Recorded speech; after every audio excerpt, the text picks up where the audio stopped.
posting a video on my submuscular ulnar nerve transposition. This will be day 11. So actually, a big update on this one. I actually have a different splint on, and I'll tell you the reason why. Because we had, on Wednesday, we've been putting, I can tell you, a garbage bag around my arm just to shower because I couldn't find a cast cover that was good. Kind of taping it up and putting tape on it. Well, I noticed it was a little bit loose.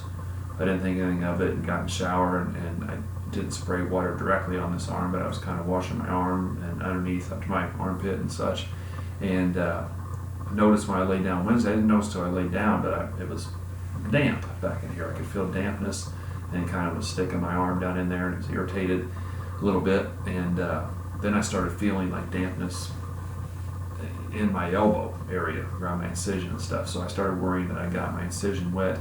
Felt very irritated. Thursday I kind of let it go because it felt drier, and went through the day Thursday, and I just had some swelling in my forearm was the biggest difference. And then Thursday night I had an awful night. I probably slept maybe 3 hours at the most. Just could not get comfortable. My incision felt like it was on fire. Anytime I laid it down or did anything, I just felt burning in there. So Friday morning I went to the office, to the orthopedic office. My surgeon is gone. He was on vacation last week. He's coming back next week.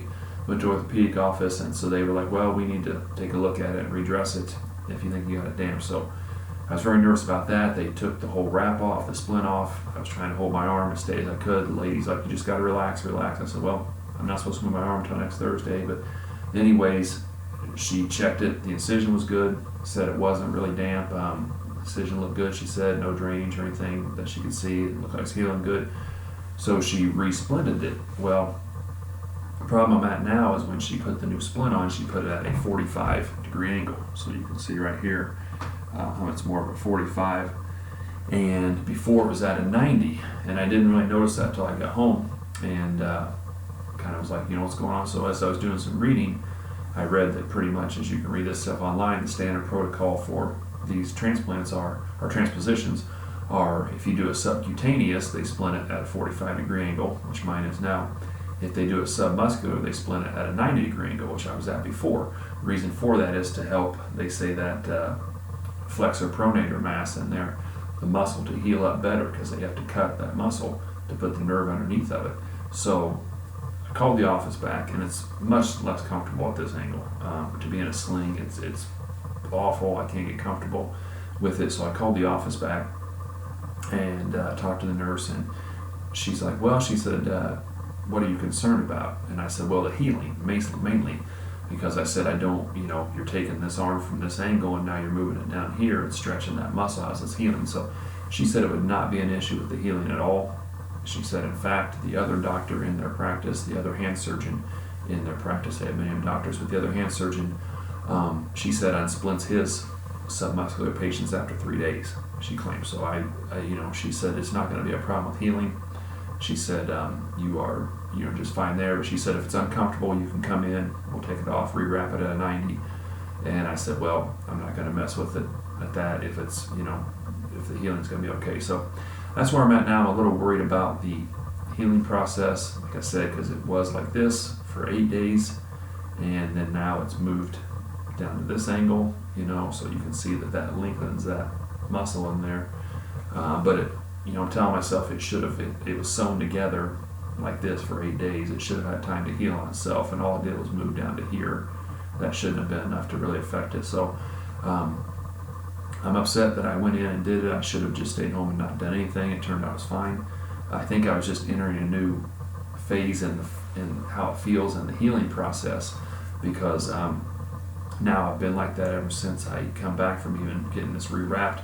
It burns on the inside part of my arm. It just, inside of here, just burns all the time. Not all the time, but today it does.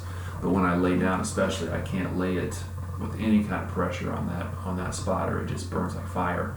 And it wasn't like that before that Wednesday, but it probably was just a coincidence that I got it a little damp, I thought, and then I was entering this new phase of my healing at the incision where it, making these new sensations. So that's one of the things, if I look back on, if I had a chance to redo this and rewrite time, I would not have gone into the office and got it checked out, or better yet, I would have been a little more careful Wednesday night and got that wrapped up good and not got it wet. Then I wouldn't have to worry about anything anyway, because honestly, it was much more comfortable in a 90-degree position for wearing a sling. I could wear that sling and feel good.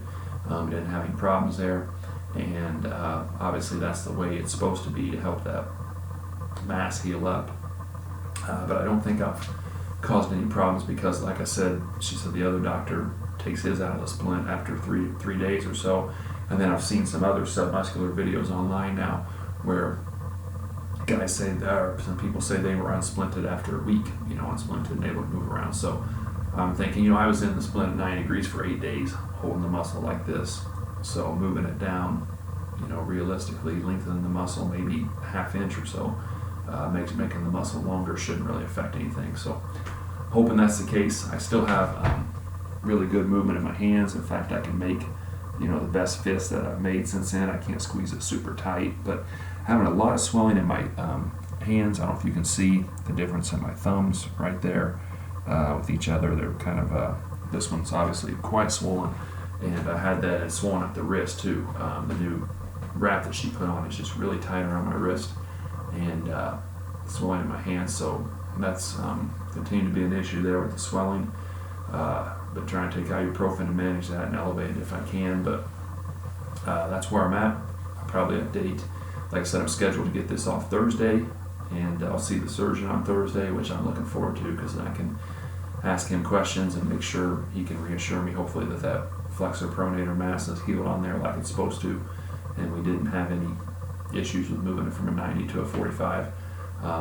That's my biggest concern, is that I've screwed something up, because I'll tell you what, I was pretty down Thursday night and into Friday, just thinking that I've done all this for nothing, and then I messed it up by being stupid and getting it damp a little bit and going in and having it rewrapped. So they assured me that I haven't, but I really hope that's the case. So like I said, it feels okay movement-wise, just a lot more, especially today, a lot more burning and pain. You'd say kind of pain, discomfort on the inside part of my elbow, which is where all that was done. But that could just be part of the healing process, and kind of everything tightening up in there and healing and stuff. So I'll update you after I get this off and removed, and hopefully everything's okay with that. But if you do have this done, I would tell you, be more careful than me and keep it dry. And I was trying to keep it dry. I just didn't realize I'd leak some down in there. Then that way you won't have to let yourself worry about if you got it wet or not, which I did, and they told me it really wasn't an issue after they had taken it off. So I wish I hadn't have even allowed myself the opportunity to have any doubts about that. I'd be better off having it like it was, and mentally and physically as well. So anyway, update you on there. Have a good one. Bye.